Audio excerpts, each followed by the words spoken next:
امروز اومدم با یه حلوای سنتی و خیلی خیلی قدیمی گیلانی. گیلانی باشی و این حلوا رو بلد نباشی؟ امروز اومدم با پلدن حلوا.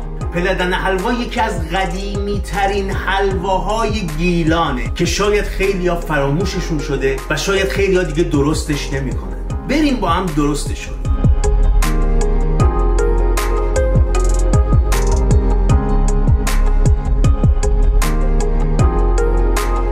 تره محلی رو آب میکنم و بعد میرم برای تفت دادن آرد برنجم.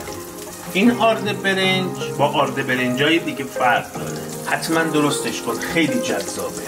همونطور که میبینید آرد برنج من رنگش زرده. چرا؟ چون آرد برنج پلدن حلوا یک بار نیمه پخت میشه. باید اینجا کاملا هم بزنی تا گوله گوله نشه.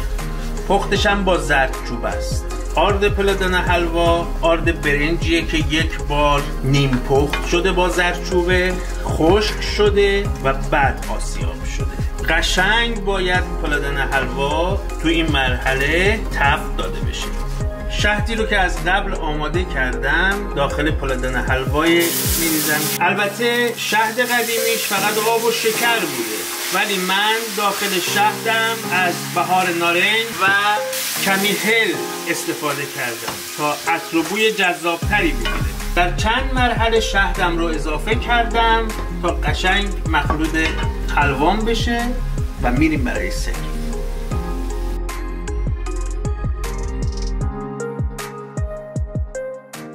اینقدر شیرینی های بیرون رو نخورید. پلدن حلوا بخورید. تو سینی پهنش کنید، بعد به هر شکلی که دوست دارید میتونید برش بزنید. تمام.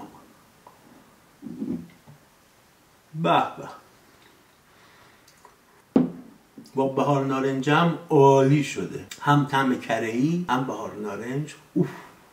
بشو ترلا مسا.